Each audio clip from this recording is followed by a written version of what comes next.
Good morning, everyone. I hope all of you are doing good. And today we are going to learn about the various types of resistors.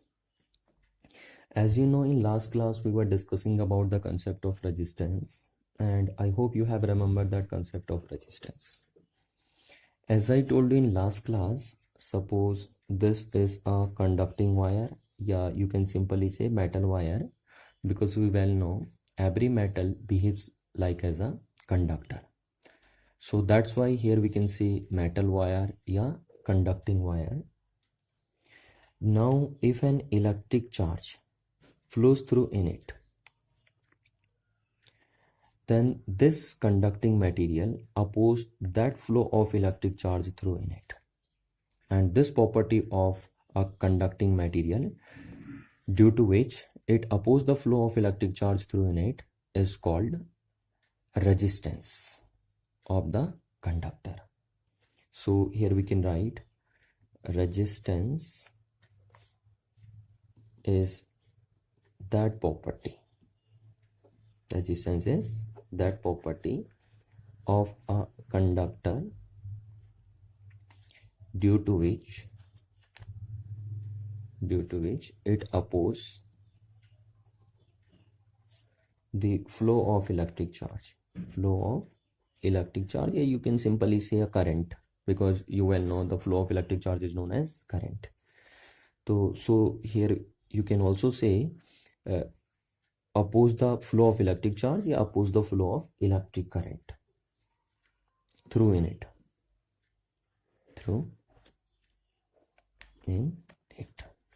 So this is a definition of resistance. Now the next one is, do you know what is the cause of resistance? Are you understood what I said? Do you know what is the cause of resistance? So as I told you in last class, suppose this is a conductor, and if an electric current flows through in it, then during the flows of electric current through the conductor, the free electron inside a conducting material continuously collide with other free electrons, yeah, with a metal ions. And this collision of free electron with other free electrons, yeah, with metal ions is the cause of resistance. I repeat it, when an electric current flows through a conductor such as a metal wire, the moving electron can collide with the ions in the metal. This makes it more difficult for the flow of current. And this collision of electron with the other electrons and ions is the cause of resistance. So we can see that every conductor, yeah, metal wire has some resistance.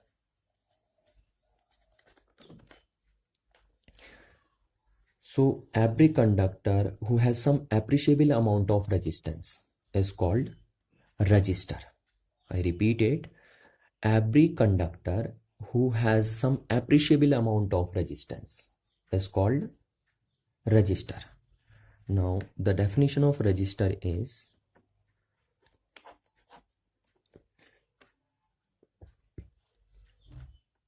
resistor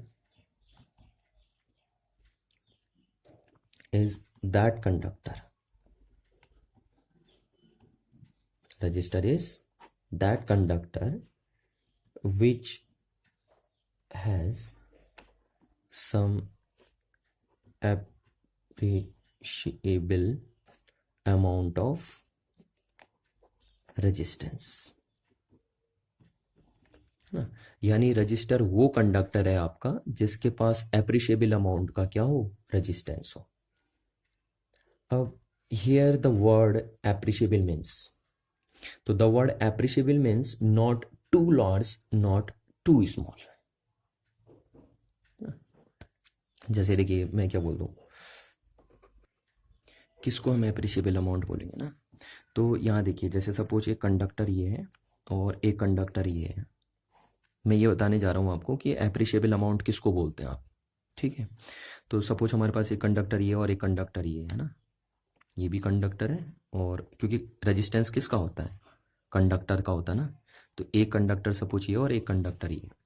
अब इस conductor का resistance जो है वो है suppose 0.00000005 ओम, है ना। ये ओम होता है ना, आपको मैंने लास्ट क्लास बताया था कि रेजिस्टेंस की ऐसा यूनिट क्या होती है, ओम होती है।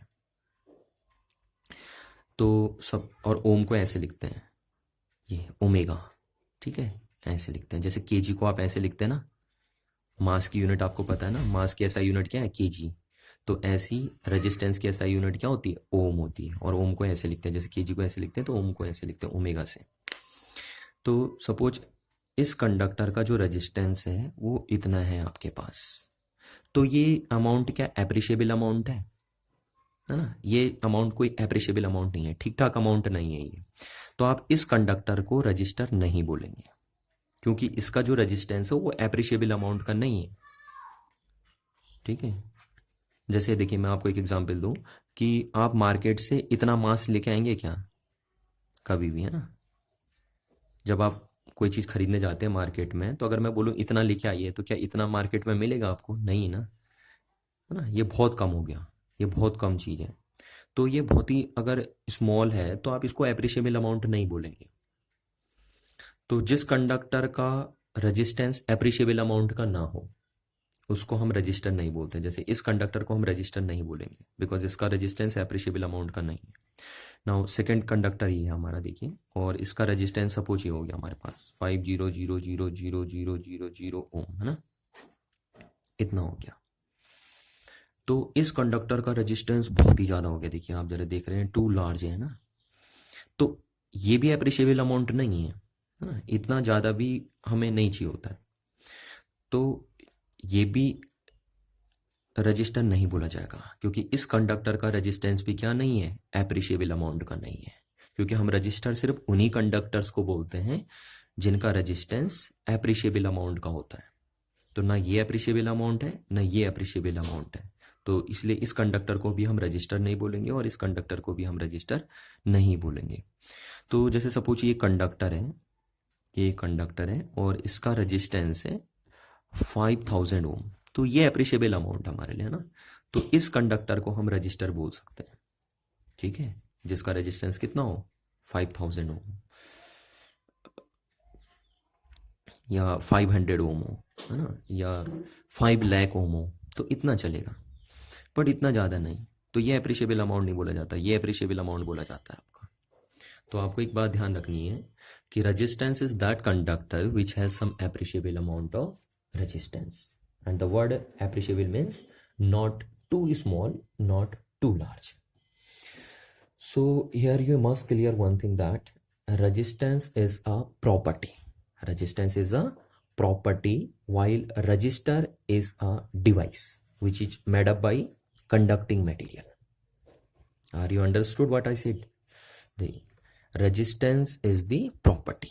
यहाँ देखिए आपने लिखा भी था, रेजिस्टेंस क्या है, एक प्रॉपर्टी है, किसकी, कंडक्टिंग वायर की। जबकि रजिस्टर क्या है, रजिस्टर एक डिवाइस है, और वो डिवाइस किसका बना होगा, कंडक्टर का बना होगा। तो आपको ये क्लियर बात समझनी है कि रेजिस्टेंस और रजिस्टर दो अलग अलग वर्ड है ना। और रेजिस्टेंस का मीन्स होता है प्रॉपर्टी, किसकी प्रॉपर्टी, कंडक्टर की प्रॉपर्टी। और कौन सी प्रॉपर्टी, कंडक्टर की, कंडक्टर की वो प्रॉपर्टी है रेजिस्टेंस जिसके कारण कंडक्टर क्या करता है, अपने अंदर इलेक्ट्रिक चार्ज के फ्लो होने का अपोज करता है।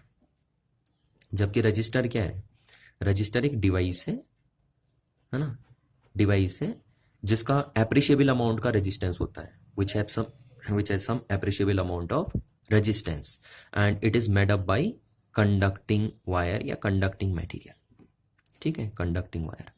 तो रजिस्टर की क्या है, रजिस्टर एक कंडक्टर है या एक डिवाइस है ना। आप डिवाइस भी बोल सकते हैं, आप कंडक्टर भी बोल सकते हैं, क्योंकि वो डिवाइस किसकी बनी होगी, वो कंडक्टर की ही बनी होगी।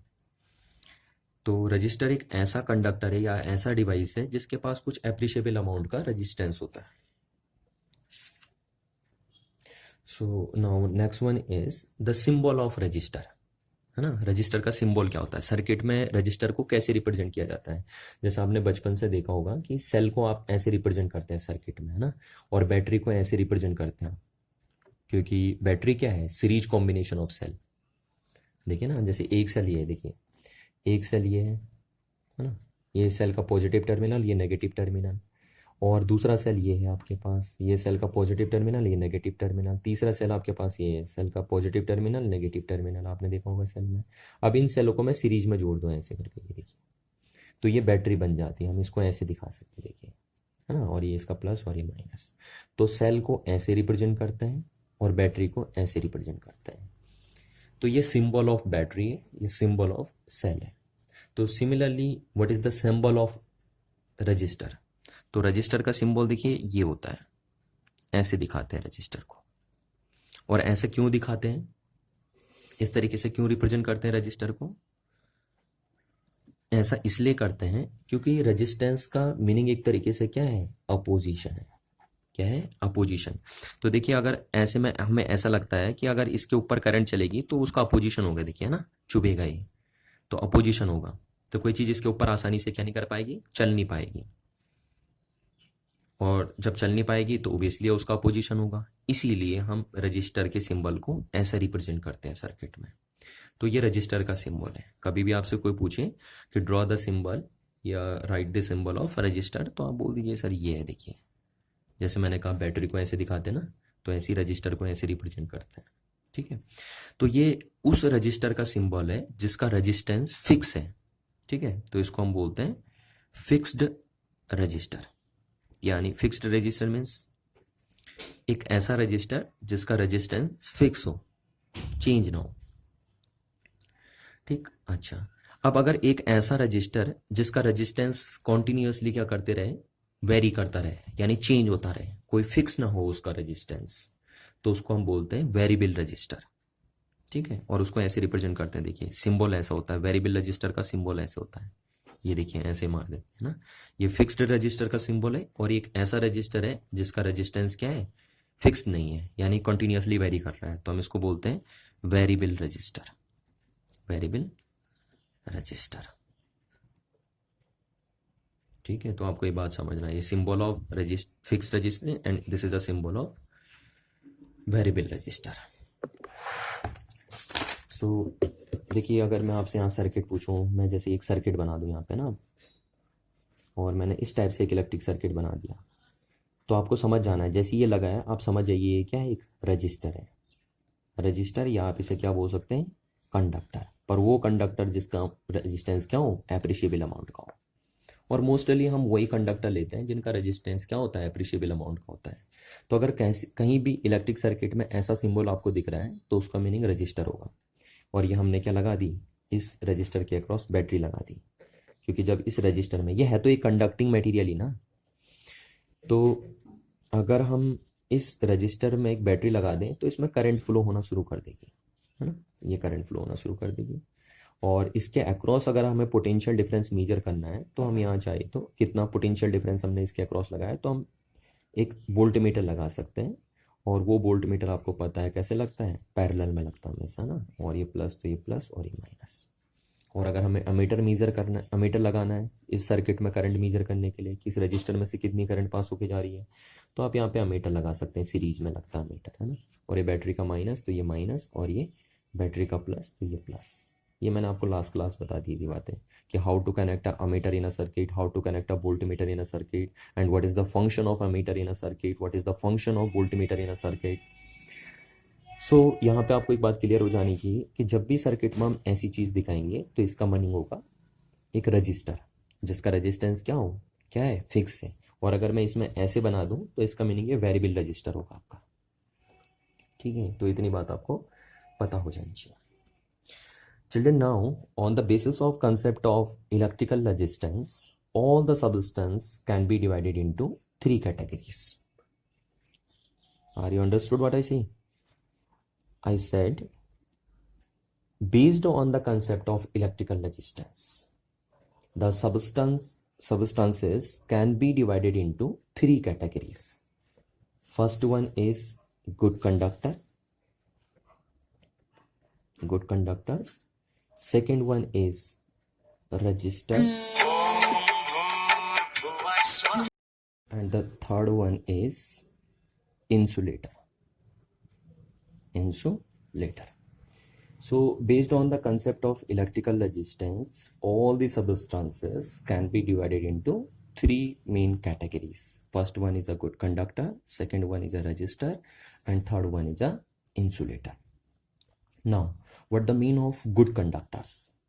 So good conductors have a very low resistance. They allow electric current to flow through it easily. So the definition of good conductors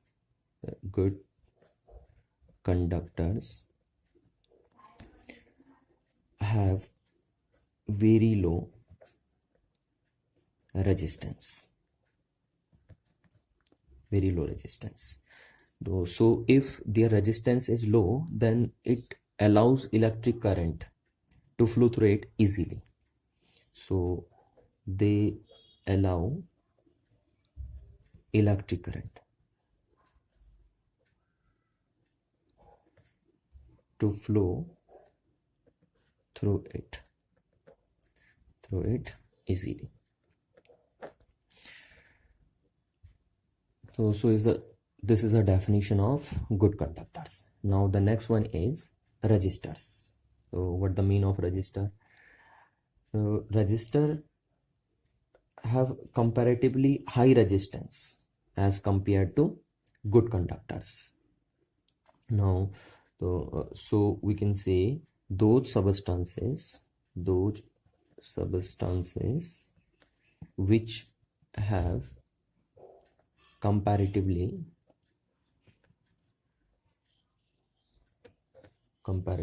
high resistance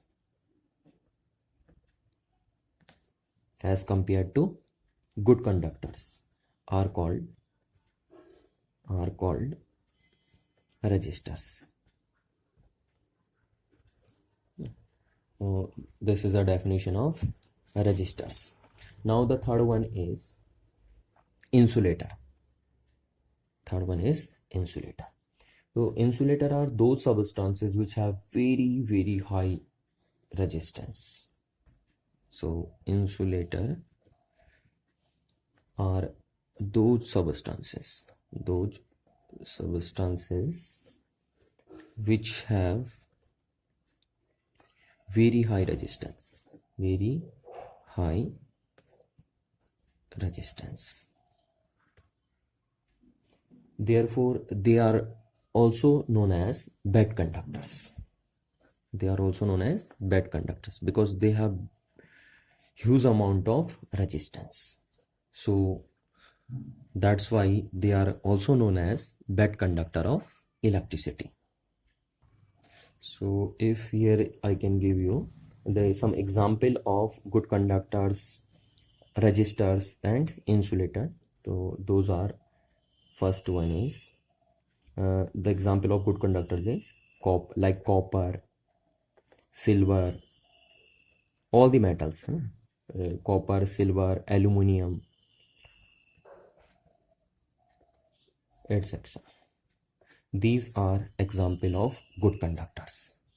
Yeah, you can simply say all the metals, approximately all the metals are the good conductor of electricity. It means they have a very low resistance and they allow an electric current flows through it easily. Now the example of resistors, the best example of resistor is carbon, germanium,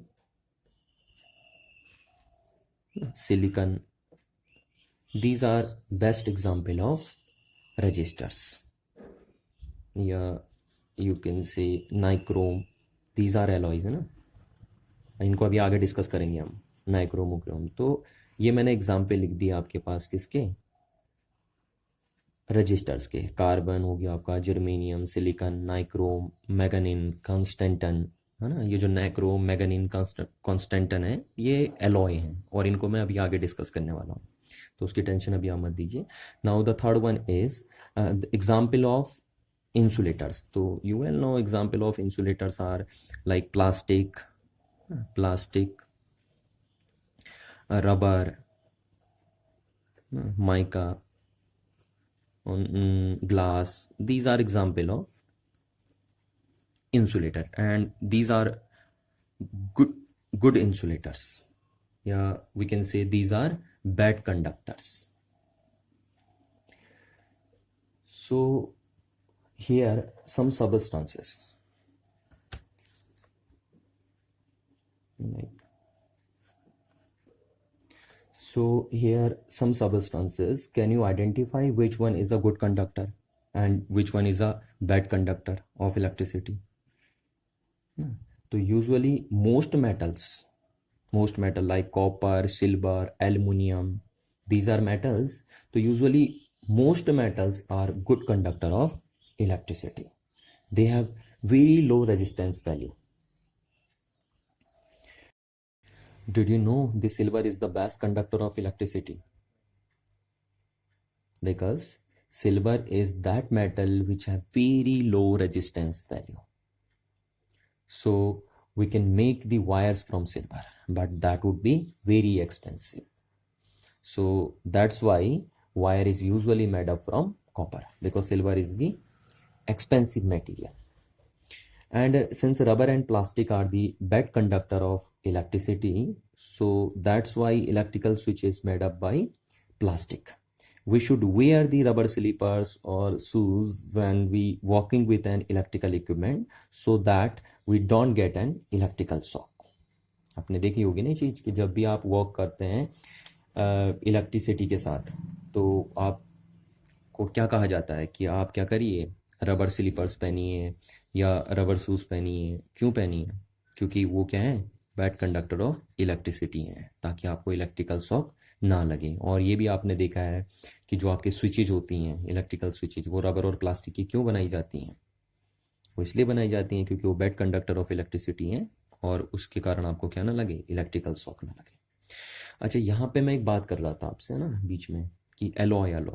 तो आपको alloy पता होना चाहिए. देखिए, alloy जो होते हैं basically वो रजिस्टर्स होते हैं, वो रजिस्टर की कैटेगरी में आते हैं. यहाँ पे देखिए, मैंने आपको एक एग्जांपल दिया था, नाइक्रोम. तो नाइक्रोम क्या है, रजिस्टर की फैमिली में आता है ना. तो एलॉय जो होते हैं मोस्टली वो रजिस्टर की फैमिली में रखे जाते हैं. किस फैमिली में रखे जाते हैं? रजिस्टर्स की फैमिली में रखे जाते हैं, जितने भी एलॉय आपके होते हैं. अच्छा, आपको थोड़ी सी बात बता दूं मैं कि what the mean of alloy. तो आप बोलेंगे alloy is the homogeneous mixture of two and more than two metals. क्या होता है एलॉय? होमोजीनियस मिक्सचर, है ना, ऑफ टू और मोर देन टू मेटल्स. ठीक है, जब भी आप दो या दो से ज़्यादा मेटल्स का एक होमोजीनियस मिक्सचर तैयार करते हैं ना, होमोजीनियस मतलब समझ रहे हो ना, यूनिफॉर्म मिक्सचर, तो उस मिक्सचर को आप क्या बोलते हैं? एलॉय बोलते हैं. तो कुछ एलॉय आपके सामने मैं यहाँ पे रखता हूँ. देखिए, यही एलॉय आपको देखने को मिलेंगे लैब में. जब आप फिजिक्स लैब में जाते हैं तो ये तीन ही टाइप के एलॉय आपको मोस्टली देखने को मिलते हैं. फर्स्ट वन इज नाइक्रोम, ठीक है. Second one is मैग्नीन, and the third one is constantan. ये तीन टाइप के एलॉय आपको देखने को मिलते हैं. तीनों एलॉय है ना, नाइक्रोम भी एलॉय है, मैग्नीन भी एलॉय है, और कॉन्स्टेंटन भी क्या है आपका, एलॉय है. अच्छा, तो ये तीन टाइप के एलॉय आपको देखने को मिलते हैं फिजिक्स लैब में. अभी मैं आपको बताऊंगा ना किस टाइप से दिखते हैं. वायर इनकी बनाते हैं हम, नाइक्रोम, मैग्नीन, कॉन्स्टेंटन. अच्छा, ये क्या होता है? देखिए, किसका एलॉय है. मैंने अभी आपको बताया था कि एलॉय होमोजीनियस मिक्सचर होता है टू और मोर देन टू मेटल्स का. तो जो नाइक्रोम होता है किस किस मेटल का बना होता है? तो नाइक्रोम में होता है निकिल, आयरन और क्रोमियम. ये आपको याद रखना है, ठीक है. Nickel plus iron plus chromium, इन तीनों मेटल्स को अगर आप मिक्सअप करते हैं तो आपका क्या तैयार होता है? नाइक्रोम की वायर तैयार होती है, नाइक्रोम का मटेरियल बनता है आपका. तो जो नाइक्रोम वायर होती है वो nickel plus iron plus copper से मिलकर बनाई जाती है, ठीक है. Next one is a manganin. तो manganin is a mixture of copper metal plus manganese metal plus nickel metal, ठीक है. तो copper plus manganese plus nickel, इन तीनों का अगर आप होमोजीनियस मिक्सचर करते हैं तो आपको मैग्नीन वायर बन के आती है. तो मैग्नीन वायर जो बनी होगी वो इन तीनों के मिक्सचर से बनी होगी. और ये ध्यान रखना आपको, ये पेपर में पूछा जाता है आपसे ठीक है। नाउ द कॉन्स्टेंटन, तो constantan wire is the homogeneous mixture of copper plus निकल। तो कॉपर प्लस निकल, अगर आप कॉपर के साथ निकल मिक्सअप कर देते हैं तो आपके पास जो वायर बन के आएगी वो कॉन्स्टेंटन की बन के आएगी, यानी आपकी कॉन्स्टेंटन वायर इन दो मेटल से बनी होती है। तो आई होप आपको ये 3 एलॉय याद हो जाने चाहिए, है ना, नाइक्रोम, मैग्नीन एंड कॉन्स्टेंटन। और ये कैसे दिखते हैं, इनकी वायर किस टाइप से दिखती है आपको लैब में, वो भी मैं आपको बता रहा हूँ। देखिए, तो देखिए आप देख पा रहे हैं, देखिए ये है ना, ये आपके सामने वायर रखी हैं। तो इनमें आपको पहचानना है कि कौन सी वायर कॉन्स्टेंटन है, कौन सी मैग्नीन है ना। तो अगर आपको इसमें साफ नहीं दिख रहा है तो आप अपने नेट पे सर्च मार सकते हैं और नेट पे सर्च करके देख सकते हैं आप कि कॉन्स्टेंटन वायर कैसी दिखती है, मैग्नीन कैसी दिखती है, नाइक्रोम वायर कैसी दिखती है। बट यहाँ पे मैं आपके सामने एक पिक्चर रख रहा है, देखिए। तो इसमें ये वाली जो वायर आपको दिख रही है, ठीक है, ये तो कॉपर की हो गई आपकी। कॉपर एलॉय नहीं होता, कॉपर आपका कंडक्टर होता है, प्योर मेटल होता है कॉपर। तो ये कॉपर वायर है, आपको दिख रहा होगा साफ साफ। अच्छा, अब यहाँ से आ जाइए, देखिए ये जो आपको येलोइश कलर की दिखाई दे रही है ना, ये ब्रास की वायर नहीं है। बेसिकली लोग बच्चे इसको ब्राश की वायर बोल देते हैं ना, ब्रास थोड़ा सा ज़्यादा येलोइश होता है, अगर आपने देखा होगा तो ये आपकी जो है, जो आपको येलोइश कलर दिखाई दे रही है, ये आपकी है मैग्नीन वायर। कौन सी वायर है? मैग्नीन वायर। यानी ये जो वायर है ये कॉपर प्लस मैग्नीज प्लस निकल के कॉम्बिनेशन से बनी है। अच्छा, नेक्स्ट वायर जो आपको दिख रही है ये है आपकी कॉन्स्टेंटन वायर, ठीक है, ये वाली वायर, हाँ, आयरन जैसी जो दिख रही है आपको, तो ये कॉन्स्टेंटन वायर है, ये आपको कॉपर प्लस निकल की होती है, ये वायर बनी हुई। अच्छा, नेक्स्ट वायर ये तो आपको कॉपर की दिख रही है। ये वायर जो आपकी है ये देखिए नाइक्रोम वायर है, ठीक है, ये नाइक्रोम की वायर है। तो ये जो वायर है वो nickel plus iron plus chromium के कॉम्बिनेशन से बनी है। और ये वायर मोस्टली आपको लैब में ब्लैक कलर की या ग्रीन कलर की दिखती है, ठीक है, इसके ऊपर पॉलिश कर दी जाती है नाइक्रोम के ऊपर, उसको प्रोटेक्ट करने के लिए। तो आपको बहुत रेयर चांसेस होंगे कि लैब में नाइक्रोम वायर इस फॉर्म में दिखेगी आपको। ये किस फॉर्म में दिखती है कह रहा हूँ मैं, ब्लैक या ये ग्रीन फॉर्म में, है ना, ग्रीनिश कलर इसके ऊपर होता है या ब्लैक कलर इसके ऊपर होता है। तो ये आपको आइडेंटिफाई करने आ जानी चाहिए कि किस टाइप की वायर कैसी दिखती है, ठीक है। देखिए, अब यहाँ पे एक बात आप जरूर ध्यान रखेंगे, है ना, कि जो गुड कंडक्टर्स होते हैं ये भी कंडक्टर होते हैं, और जो रजिस्टर होते हैं वो भी कंडक्टर होते हैं, ठीक है। क्योंकि रजिस्टर की फैमिली में देखो मैंने किसको डाला था, रजिस्टर्स की फैमिली में मैंने कार्बन, जर्मेनियम, सिलिकॉन और एलॉय, एलॉय इसको डाल दिया था। नाइक्रोम हो गया, चाहे आपका मैग्नीन हो गया, कॉन्स्टेंटन हो गया, तो ये जितने भी एलॉयज हैं वो सब, और प्लस कार्बन, जर्मेनियम, सिलिकॉन, ये सब रजिस्टर की फैमिली में आ जाते हैं। तो ऐसा नहीं है कि रजिस्टर कंडक्टर नहीं होते, रजिस्टर भी कंडक्टर होते हैं और गुड कंडक्टर्स भी कंडक्टर होते हैं। बट क्या होता है कि जो गुड कंडक्टर्स होते हैं उनका रेजिस्टेंस बहुत कम होता है, जबकि रजिस्टर्स वो कंडक्टर्स होते हैं जिनका रेजिस्टेंस थोड़ा सा हाई होता है as compare to good conductors. तो इसलिए इस बात को जरूर ध्यान रखना कि जो रजिस्टर्स होते हैं वो भी एक तरीके के कंडक्टर्स ही होते हैं, बट उनका रेजिस्टेंस थोड़ा सा ज़्यादा होता है गुड कंडक्टर्स के कंपैरिजन में। अच्छा, ये मैं आपको एक बहुत इंपॉर्टेंट बात बताने जा रहा हूँ और इसको आपको ध्यान से समझना है ना, कि अगर मैं आपसे क्वेश्चन पूछ दूँ कि which material is preferred for making the register, ठीक है, यानी रजिस्टर बनाने के लिए आप किस मटेरियल को प्रीफर करते हैं, तो आंसर क्या होगा, देखिए ना, अगर आपको रजिस्टर्स बनाने डिफरेंट वैल्यूज़ के, तो सपोज मेरे को 1 ओम का रजिस्टर बनाना है, 2 ओम का रजिस्टर बनाना है, 3 ओम का रजिस्टर बनाना है, 100 ओम का रजिस्टर बनाना है, 200 ओम का रजिस्टर बनाना है, तो हम किस मटेरियल को प्रीफर करेंगे? तो प्रीफर हम एलॉय को करते हैं। किसको करते हैं? एलॉय को, यानी हम रजिस्टर्स को करते हैं। रजिस्टर बनाने के लिए, देखिए नाम से ही पता चल रहा है, रजिस्टर बनाने के लिए आप किस मटेरियल को प्रीफर करते हैं? रजिस्टर्स को। और रजिस्टर मैंने किनको बोला है आपको यहाँ पता है, देखिए कि मैंने रजिस्टर किसको बोला था? एलॉयज को बोला था ना। एलॉय हो गया, कार्बन हो गया, जर्मेनियम हो गया, सिलिकॉन हो गया। तो आप एलॉय को ही प्रीफर करते हैं रजिस्टर्स बनाने के लिए। आप क्यों करते हैं, देखिए मैं उसका पूरा लॉजिक आपको बताता हूँ, तो आपको ध्यान से सुनना। देखिए, जब हम रजिस्टर्स बनाते हैं ना लैब में, तो हम 2 टाइप के मटेरियल का यूज़ कर सकते हैं। पहला है गुड कंडक्टर, प्रीफर हम एक को ही करते हैं पर यूज़ हम 2 कर सकते हैं, गुड कंडक्टर्स का और दूसरा रजिस्टर्स का। मैंने आपको बताया था कि रजिस्टर्स क्या होते हैं? मतलब रजिस्टर भी कंडक्टर होते हैं बट इनका रेजिस्टेंस थोड़ा सा हाई होता है as compare to good conductor. और रजिस्टर की फैमिली में हम मोस्टली किसको रखते हैं, एलॉइस को रखते हैं, जैसे नाइक्रोम, कॉन्स्टेंटन, मैग्नीन, इनको। अब देखिए जो गुड कंडक्टर है इनका रेजिस्टेंस लो होता है, ठीक है, जबकि इनका लो भी होता है और हाई भी होता है, ठीक है। ये दोनों टाइप के आपको मिल जाएंगे। जो एलॉय होते हैं उनका रेजिस्टेंस, किन्हीं एलॉय का रेजिस्टेंस लो भी होता है और किसी किसी एलॉय का रेजिस्टेंस क्या होता है, हाई भी होता है। तो गुड कंडक्टर से सिर्फ लो लेवल के रेजिस्टेंस बनाए जा सकते हैं, है ना, लो वैल्यूज के रेजिस्टेंस बनाए जा सकते हैं, जैसे 1 ओम, 2 ओम, 3 ओम के। जबकि रजिस्टर जो होते हैं यानी एलॉय जो होते हैं उनसे लो लेवल के रजिस्टर भी बन जाएंगे और हाई लेवल के रजिस्टर भी आपके बन जाएंगे, यानी हाई वैल्यूज के रजिस्टर भी आप फॉर्म कर सकते हैं एलॉय से और लो वैल्यूज के भी। बट मैं आपसे कह रहा हूं कि अगर आपको लो वैल्यूज के रजिस्टर भी बनाने हो तो आप गुड कंडक्टर का यूज नहीं करेंगे। यानी हमें चाहे लो वैल्यूज के रजिस्टर बनाने हो या हाई वैल्यूज के रजिस्टर बनाने हो, हम हमेशा प्रेफर करेंगे एलॉयज को। क्यों? ठीक है, तो उसके पीछे रीजन क्या है, देखिए ध्यान से सुनिए कि होता क्या है, कोई भी कंडक्टर हो, चाहे ये हो या ये हो, पता है ना, कंडक्टर तो दोनों ही है, ठीक है, बस इसका रेजिस्टेंस कम है, इसका हाई है।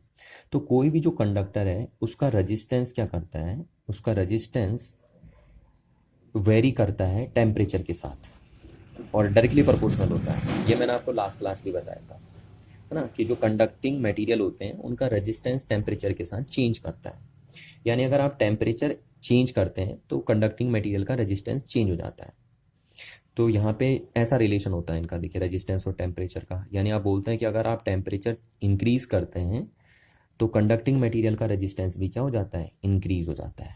तो इस बात को आपको ध्यान रखना है कि अगर आपसे पूछे कोई कि how the resistance of a conducting material varies with a temperature, तो आप बोलेंगे if we increase the temperature of a conducting material then its resistance will also be increased, and if we decrease the temperature of a conducting material then it resistance will also be decrease। तो ये relation होता है, देखिए, है ना, यानी temperature बढ़ाने से रेजिस्टेंस बढ़ता है कंडक्टिंग मटेरियल का, और अगर आप टेम्परेचर उसका कम कर देते हैं कंडक्टिंग मटेरियल का तो उसका रेजिस्टेंस भी कम हो जाता है। अच्छा, अब देखिए क्या होगा ना, कंडक्टर के केस में क्या होता है, कंडक्टर के केस में भी रेजिस्टेंस डायरेक्टली प्रोपोर्शनल होता है टेम्परेचर के, और एलॉयज के केस में भी, यानी एलॉय मतलब रजिस्टर के केस में भी रेजिस्टेंस डायरेक्टली प्रोपोर्शनल होता है किसके, टेम्परेचर के। यानी एलॉय का रेजिस्टेंस भी डायरेक्टली प्रोपोर्शनल होता है टेम्परेचर के, और कंडक्टर का भी रेजिस्टेंस डायरेक्टली प्रोपोर्शनल होता है किसके, टेम्परेचर के। बट दिक्कत यहाँ ये है ना कि कंडक्टर के केस में क्या होता है कि कंडक्टर का रेजिस्टेंस टेम्परेचर के साथ रैपिडली वेरी करता है, रैपिडली वेरिएशन आते हैं यहाँ पे, है ना, सडनली वेरिएशन होता है। यानी अगर आप टेम्परेचर में हल्का सा भी चेंज करते हैं तो गुड कंडक्टर्स जो होते हैं उनका रेजिस्टेंस एकदम चेंज हो जाता है, रैपिडली चेंज हो जाता है। जबकि एलॉय के केस में क्या होता है कि यहाँ पे टेम्परेचर अगर आप चेंज भी करते हैं एलॉय का तो उनका रेजिस्टेंस चेंज तो होता है बट स्लोली चेंज होता है ना। तो यहाँ पे चेंजेस क्या होते हैं, स्लोली होते हैं, स्लोली वेरिएशन आता है यहाँ पे, ठीक है। तो आप बोल सकते हैं the resistance of a good conductor suddenly vary with a temperature while the resistance of a alloy could not vary suddenly with temperature। ठीक है, तो यही मेन रीजन है कि हम क्यों प्रीफर करते हैं एलॉयज को जब हम रजिस्टर बनाते हैं तो।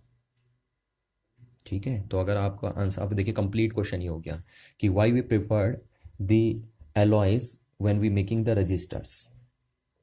तो आपका आंसर होगा because the resistance of a alloys could not vary suddenly with a temperature, that's why we make the register from the alloys. ठीक है, अब यहाँ पे जैसे मैं एक एग्जांपल से समझाता हूँ, देखो आपको कि मैंने सपोज ये 2 ओम का रजिस्टर बनाया गुड कंडक्टर से, ठीक है, और ये दूसरा मैंने 2 ओम का रजिस्टर बनाया एलॉय से। यानी ये 2 ओम का रजिस्टर मैंने किस मटेरियल से बनाया है, एलॉय से, लाइक एज नाइक्रोम से बना दिया मैंने, ये नाइक्रोम वायर ली मैंने और उससे 2 ओम का रजिस्टर बना दिया, ठीक है। और दूसरा मैंने क्या ले ली, गुड कंडक्टर से, यानी कॉपर ले ली, कॉपर है ना, कॉपर गुड कंडक्टर है तो उससे 2 ओम का रजिस्टर बना दिया। तो ये जो 2 ओम का रजिस्टर बनाया मैंने वो कॉपर से बनाया, यानी गुड कंडक्टर से बनाया, और ये किससे बनाया, एलॉय से। ठीक है, एलॉय मतलब नाइक्रोम से बना दिया मैंने, लाइक। नाइक्रोम ले सकते हो, मैग्नीन ले सकते हो, कॉन्स्टेंटन ले सकते हो, जो आपको लेना है। अब हुआ क्या देखिए, अगर यहाँ पे मैं इसका टेम्परेचर चेंज कर दूँ, सपोज मैंने इसका टेम्परेचर पहले था जब 2 ओम इसका रेजिस्टेंस था, तो उस टाइम सपोज इसका टेम्परेचर था 20 डिग्री सेंटीग्रेड, है ना, यानी 20 डिग्री सेंटीग्रेड पे इस वायर का, इस कॉपर वायर का रेजिस्टेंस कितना था, 2 ओम। अब सपोज मैंने इसका टेम्परेचर चेंज कर दिया, हीट कर दिया इस वायर को, और इसका टेम्परेचर हो गया 22 डिग्री सेंटीग्रेड, तो इसका रेजिस्टेंस कितना हो जाएगा, एग्जाम्पल के थ्रू मैं आपको समझा रहा हूँ ना, ये कोई ज़रूरी नहीं है कि इतना ही हो जाए। तो सपोज हो गया 4 ओम। तो देखिए सिर्फ 2 डिग्री सेंटीग्रेड टेम्परेचर चेंज करने से कितना चेंजेस आ गया रेजिस्टेंस में, 2 ओम का चेंजेस आ गया। आया या नहीं आया, है ना। तो आप बोल सकते हैं कि देखिए रैपिडली वेरिएशन आ रहा है, आ रहा है नहीं आ रहा है, सिर्फ 2 डिग्री सेंटीग्रेड चेंज करने पे से 2 ओम का चेंजेस आ गया। अच्छा, अब एलॉय के केस में क्या होता है कि सपोज इसका 2 ओम रेजिस्टेंस था 20 डिग्री सेंटीग्रेड पे, है ना, एलॉय का। अब क्या हुआ, मैंने इसका टेम्परेचर भी चेंज किया और 20 से 22 डिग्री सेंटीग्रेड कर दिया, तो देखा इसका रेजिस्टेंस हो गया अब 2.1 ओम, ऐसा देखने को मिलता है। तो यहाँ पे भी आपने 2 डिग्री सेंटीग्रेड का चेंजेस किया, बट रेजिस्टेंस में चेंजेस कितना आया, टेम्परेचर में 2 डिग्री सेंटीग्रेड का चेंजेस किया, बट रेजिस्टेंस में कितना चेंज आया, सिर्फ 0.1 ओम का चेंजेस आया। तो आप देख पाते हैं यहाँ से, इस एग्जाम्पल से आप समझ सकते हैं कि कंडक्टिंग मटेरियल, गुड कंडक्टर्स जो होते हैं, उनका रेजिस्टेंस टेम्परेचर के साथ रैपिडली वेरी करता है, जबकि जो एलॉयज होते हैं उनका रेजिस्टेंस टेम्परेचर के साथ रैपिडली वेरी नहीं करता है। इसीलिए हम जब भी रजिस्टर्स बनाते हैं लैब में, तो हम चाहे लो लेवल के रजिस्टर्स बनाएं या हाई लेवल के रजिस्टर्स बनाएं, हम हमेशा एलॉयज को प्रीफर करते हैं। ठीक है, तो आई होप आपको इतनी बात समझ में आई होगी। अच्छा, एक वायर के थ्रू एक पर्टिकुलर मटेरियल अगर आपने लिया, और पर्टिकुलर मटेरियल जैसे मैंने कोई भी ले लिया, नाइक्रोम ले लिया ना, नाइक्रोम की वायर ले ली, तो उससे आप रजिस्टर कैसे बनाएंगे, किस फॉर्मूले का यूज़ करेंगे आप रजिस्टर्स को बनाने के लिए। तो आप इस फॉर्मूले का यूज़ करते हैं, देखिए R = ρL/E। मैंने आपको लास्ट क्लास बताई थी बात, ठीक है ना, लास्ट क्लास हमने फॉर्मूला पढ़ा था, जहाँ पे R क्या था, रेजिस्टेंस, रो क्या था, स्पेसिफिक रेजिस्टेंस, L क्या था, length of the wire, and E क्या था, एरिया ऑफ द वायर। ठीक है, तो आप इस फॉर्मूले के बेस्ड पे रजिस्टर फॉर्म कर सकते हैं, ठीक है ना, इस फॉर्मूले के बेस पे। जैसे देखिए कैसे, मैं आपको एक एग्जांपल देता हूँ कि सपोज ये मैंने एक नाइक्रोम वायर ले ली, क्योंकि मैंने आपसे कहा है ना कि रजिस्टर किससे बनाएंगे आप, हमेशा किस मटेरियल का यूज़ करके आप रजिस्टर बनाएंगे, एलॉय का। और क्यों बनाएंगे उसका लॉजिक मैंने आपको समझाया। तो सपोज मेरे को बनाना है मैं एक एग्जांपल दे देता हूँ कि सपोज मेरे को x ओम का एक रजिस्टर बनाना है, ठीक है, x ओम का। अब x कुछ भी हो सकता है, 1 ओम, 2 ओम, 3 ओम, 4 ओम, वो आप पे डिपेंड करता है। तो मेरे को x ओम का सपोज एक रजिस्टर बनाना है, तो मैं किस फॉर्मूले का यूज़ करूँगा, इस फॉर्मूले का यूज़ करूँगा। अब देखिए इसमें क्या है ना, मैंने सपोज ये ले ली रजिस्टर, x ओम का रजिस्टर बनाने के लिए मैं क्या मटेरियल यूज़ करूँगा, सबसे पहले तो आपको पता है आपको एलॉय यूज़ करना है। तो मैंने एलॉय ले लिया, सपोज नाइक्रोम, एलॉय ले लिया, नाइक्रोम ले लिया, ठीक है। अब नाइक्रोम जब आपने ले लिया तो ये फिक्स हो गया, क्योंकि आपको पता है ये क्या होता है, स्पेसिफिक रेजिस्टेंस, ठीक। और किसी भी मटेरियल का जो स्पेसिफिक रेजिस्टेंस होता है वो सिर्फ दो ही बातों पे डिपेंड करता है, ये भी मैंने आपको लास्ट क्लास बताया था। पहला, specific resistance of a material depend करता है मटेरियल पे, और दूसरा टेम्परेचर पे। तो अगर इस नाइक्रोम वायर का टेम्परेचर फिक्स है, और मटेरियल तो मैंने इसका फिक्स कर ही दिया है ना, नाइक्रोम लिप बोल के, तो इसका मीनिंग इसका स्पेसिफिक रेजिस्टेंस क्या हो जाएगा, फिक्स हो जाएगा, ठीक। तो ये फिक्स हो गया। अच्छा, नाइक्रोम का जो स्पेसिफिक रेजिस्टेंस होता है वो मैं आपको बता देता हूँ, वो होता है 48 × 10⁻⁸ ओम मीटर, इतना होता है। नाइक्रोम का स्पेसिफिक रेजिस्टेंस कितना होता है, इसको आप ऐसे लिख सकते हैं, रो ऑफ नाइक्रोम, ठीक है, ये रो। तो नाइक्रोम का जो स्पेसिफिक रेजिस्टेंस होता है वो इतना होता है, ठीक। और ये कहाँ पे होता है इसका स्पेसिफिक रेजिस्टेंस, रूम टेम्परेचर पे, क्योंकि अगर आप टेम्परेचर चेंज करेंगे तो इसका स्पेसिफिक रेजिस्टेंस चेंज हो जाएगा। तो नाइक्रोम का स्पेसिफिक रेजिस्टेंस ये है रूम टेम्परेचर पे। अच्छा, अब हमने इसकी लेंथ फिक्स कर दी ना, इतनी लेंथ का ले लिया, तो एल भी फिक्स हो गया। अच्छा, अब इस वायर का कुछ ना कुछ एरिया भी तो होगा, आपको पता है वायर का एरिया कैसे निकालेंगे आप, वायर का एरिया निकालेंगे ऐसे πr² फॉर्मूले से, जहाँ r रेडियस होगी, ठीक है, तो आप ये भी रख सकते हैं, देखिए rho into L upon pi r square, ठीक है, एरिया के सामने। तो देखिए रो फिक्स हो गया इसका, जब हमने नाइक्रोम वायर बोल दी तो इसका रो फिक्स हो गया। लेंथ मैंने इसकी फिक्स कर दी। एरिया आप कैसे निकालेंगे इसका, पाई की वैल्यू फिक्स है और आर आप इसकी रेडियस नाप लेंगे। तो अगर आप सबकी वैल्यू रखेंगे, देखिए रो की वैल्यू इतनी रखेंगे यहाँ पे, लेंथ जो आपने लिया वो रखेंगे यहाँ पे, ठीक है, पाई तो फिक्स हो गया और आर आप इसका मेजर कर लेंगे। तो इन सब की वैल्यू अगर आप पुट करेंगे तो यहाँ पे आर की कोई ना कोई वैल्यू आएगी, जो वैल्यू आएगी वही हम बोलेंगे कि उतने ओम का रजिस्टर हमारा बन गया, ठीक है, वो जिसको हम यहाँ पे एक्स ओम बोलते रहे। तो इसकी वैल्यू इसकी वैल्यू इसकी वैल्यू पुट करने से आर की वैल्यू डिसाइड हो जाएगी, और जो भी वैल्यू आएगी आर की हम बोलेंगे हमने उतने ओम का रजिस्टर बना लिया है। तो आपको ध्यान रखना है कि सिंपली अगर हमें लैब में रजिस्टर बनाने होते हैं तो हम वायर का यूज़, एलॉय वायर का यूज़ करके रजिस्टर बना सकते हैं। और कौन सा फॉर्मूला हम यूज़ करते हैं रजिस्टर बनाते समय, इस फॉर्मूले का यूज़ करते हैं। तो ये वो फॉर्मूला है जो मदद करता है आपकी रजिस्टर को बनाने के लिए। और रजिस्टर बनाने के लिए मैं आपसे बार बार कह रहा हूँ कि आप एलॉय वायर का यूज़ करेंगे, ठीक है। तो बस आज हम इतनी बात करेंगे, और नेक्स्ट क्लास हम डिस्कस करेंगे कुछ और टाइप के रजिस्टर्स के बारे में, लाइक रिओस्टेट और रेजिस्टेंस बॉक्स, इनके बारे में हम डील करेंगे नेक्स्ट क्लास। तो थैंक यू एवरीवन।